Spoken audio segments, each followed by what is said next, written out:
Heyo everyone, it's Unfit Chaos, and today we're going to look at equipment inside Conqueror's Blade. Let's get started.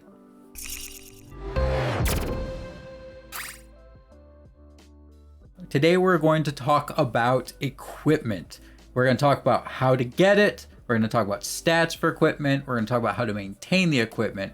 We're going to do everything we can to help you understand equipment. So let's get started with the first thing. Let's just talk about the equipment first. So for Conqueror's Blade, you're going to have equipment for your hero. So you're going to have your weapon and armor. You're also going to have equipment for your mount, the barding. And there's 4 parts to the barding for your mount. Now, we're mainly going to concentrate on the character equipment. Everything applies to the same for the mount equipment as character, except the reconditioning. We'll touch that later. So, when it comes to your character, your equipment is going to be one of the major ways that you apply stat bonuses. Your weapon is going to apply various damage-based items, penetration, damage, and then your equipment, as far as armor, is going to apply your defenses, health, defenses, and set bonuses if you have set gear. You can also get stuff like leadership increases, which is really nice to increase your leadership maximum, allowing you to take better or more units into battle. Primarily though, it's going to be defenses and health. Now, there are different tiers of equipment. It goes everywhere from uncommon, that is green, to rare, epic, and then legendary. Now, your big goal in Conqueror's Blade is obviously to get the best gear that you can. That should be something you strive towards, which will be legendary gear. One of the things you should look at first, though, is getting set bonuses. You can get set bonuses starting all the way down with rare quality equipment. So you should focus towards, if you're getting blue equipment, try to get the set equipment, because as you can see, the bonuses are great. At 2 pieces and 4 pieces, you get bonuses. So there's definitely something to focus towards. Get your set armor. After you have set armor, you're going to want to focus then on legendary, because as the rarity goes up, the base number of affixed stats go up. So in general, the higher tier equipment has more stats, gives you more stats, makes you better. Now, one huge thing with equipment is endurance and condition. When you have your equipment, you're going to have to repair it. The endurance is, in essence, durability. So as you take damage, it gets worse, you have to repair it. You can repair specific items down here or just repair all of your equipment at once. As you're repairing stuff and it's taking damage, that gear still gets damaged. That is the condition. So over time, you're going to be repairing it, it's going to still be taking damage from you using it, and the condition will go down in chunks. So you'll have stuff that is in excellent condition, so you get the most amount of stats, you get the best endurance pool, but as it goes down to something like my weapon in good condition, you're going to get worse stats, you're going to get worse endurance pool, and eventually it can get so bad that it's just always in essence permanently damaged, and you're repairing it after every single match. So once your armor and weapons end up in that point, you'll have to recondition them, which will then put them back at excellent condition and reset it. Now, you have your armor, you want better armor. So how do you get it? One of the ways that you get armor is through rewards from completing events. If you do stuff like field battles, siege battles, all of these have a chance of giving you random equipment. It can be uncommon up to epic for the PvP stuff. Your simple training camps are going to be uncommon or rare. They also have a chance at getting you the schematics, which you will use to craft equipment. We'll talk about that in a second. So you're going to want to look at stuff like your events, because that'll give you a chance to get your armor. You can also buy armor, so when other players earn them and don't want them, they will sell them. You can do the same yourself, but this is a decent way to get an extra piece or two. It does cost silver, so there is that to keep in mind. As a new player, I definitely feel you should put your silver more towards stuff like vault keys or skill pages to try to get yourself improved as far as skills and to get more resources. But it's not necessarily a bad idea to look at a single piece or two if they're at a very good sale. Some pieces can be pretty cheap, or you just need to fill that last slot sometimes. So that is something to keep in mind. It is possible to buy them, but I do recommend your silver to go towards stuff like vault keys, which we'll talk about in a sec, or something like your skill pages that we talked about in the character and attributes video. So you can buy. Major way though to get it is going to be to craft. Crafting equipment is probably going to be the number one way that you get stuff other than buying it. So this goes back to reconditioning and schematics. So at the smith, you have the ability to create weapons and armor. Crafting something is uncommon, just requires base resources.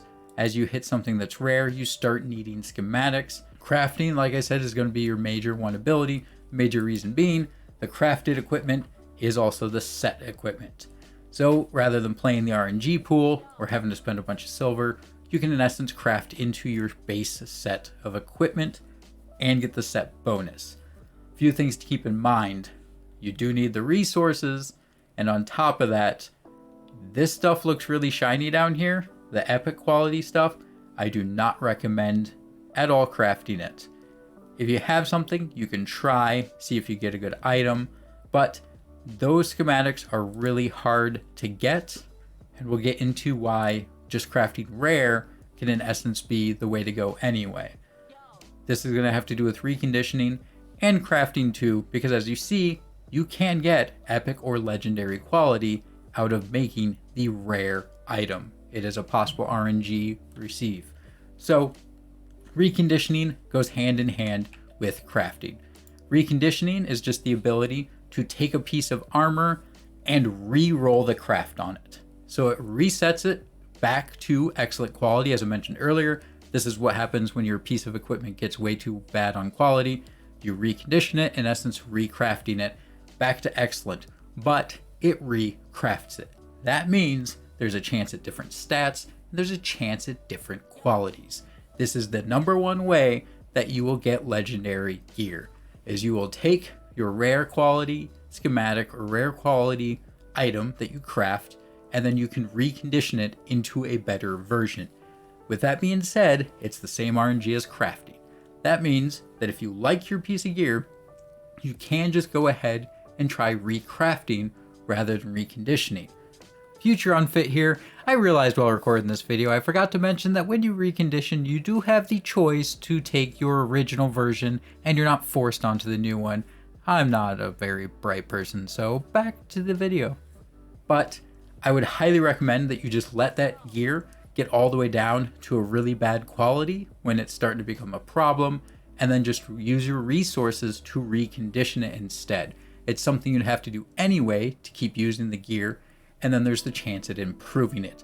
But if you have a plethora of schematics and resources, you could always just go ahead and recraft something at a chance at a better one. And then you have the benefit of disassembling or salvaging the one you crafted, giving some resources back to start the process over again. Let's get into the actual resources and how this will play out. So to craft, you need a schematic and you need resources. So if we go back into here, creating weapons and armor, you're going to use plates, rings, you're going to have stuff like thread and wire, rivets, and schematics. A lot of these are the things that you're going to have to get. There are multiple ways to get the resources. As far as the resources go, you can buy them off the market like you would a piece of armor. You can also get them as rewards from doing stuff like expeditions and all your different boxes, from weekly logins, your daily events, all that. So you can get them just generally from playing the game. The best way though, as far as matchmaking, is expeditions rather than stuff like sieges and all that. But the best way I've found to get resources is actually through the vaults. Every time you do an event, there's a chance to have a vault at the end, and if you have a vault key, that vault almost always gives you a good amount of resources. Now, the best way to guarantee a vault, since it is an RNG chance, is to do rebel camps. So rebel camps outside the fief have almost a guarantee of a vault at the end when you run it. So it's the best way to get vaults. So if you get keys and do your rebel camps for your weekly, you'll have plenty of vaults to get resources, and you'll have plenty of resources to at least do 1 or 2 rolls every week, as long as you have the schematics. So I'd highly recommend finding a group or a party that you can do your weekly quests for the rebel camps. The box gives you a lot of stuff. The vaults, if you have the keys, will give you a lot of resources, and that'll give you plenty of chances to keep re-rolling your gear or just recrafting gear. As you see with weekly quests, you will get keys either through the bags, which also are a great way to get resources. You can get your skill books, you can get honor, bronze, plenty of stuff from doing them, and the keys to use on the vaults. Do the rebel camps, get your keys, and unlock the vaults. You can buy keys or get them from doing the weekly quests. They're really not that expensive if you're doing rebel camps. You'll get so much silver from doing rebel camps that you'll kind of be able to fund continuing your vault keys or buying gear, whichever one you want to do. That's going to be your major way to get resources. 2 schematics. This is the hardest thing to get a hold of. They aren't too difficult. Mainly you're going to get them through this season. So in the season store, you can usually have schematic options. You'll have like 5 chances at weapon schematics and a decent number for armor schematics. I've already bought a decent amount of them for this season, but you're going to want to participate in the season, get your levels in the season. That way you can get the currency, the hero tokens. And once you get above 100, that's like the only thing you get. So it's a great way to get them. And then you're going to use those to get your schematics, because this will let you craft and recondition your gear. You can also just generally get it, as I showed you, from participating in events. There is just a random chance to get them. So you have your resources, you have your schematics. So now you're ready to make your gear. You're going to want to do, once again, the rare set, because as you saw, you can just buy the schematics for the season. They're way more easy to get a hold of than the epic quality ones. They also have the chance of being epic and legendary. And I will say the odds are really good to get an epic item. Might only take you 3 times to get one epic. So craft it, recondition it a couple times. You're probably going to get epic pretty quickly. Getting a stat that you like, stat arrangement, might take longer. Getting to legendary can take a long time. So I hope this video helped you out. I hope it helps you look at stats and set bonuses to see how you should orient your equipment, and then how you can take that equipment and improve it up to a legendary with the stat arrangement you want.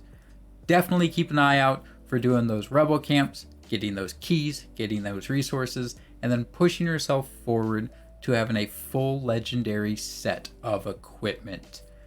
If this video helped you out, please hit that subscribe button. I'd greatly appreciate it. Also hit like.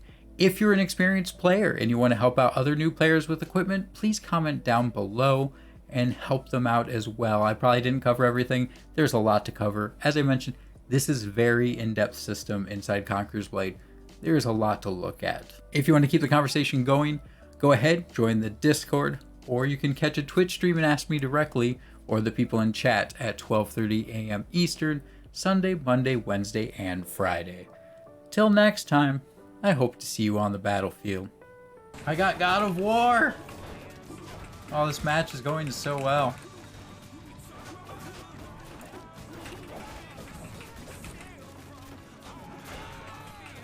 No. Hold up.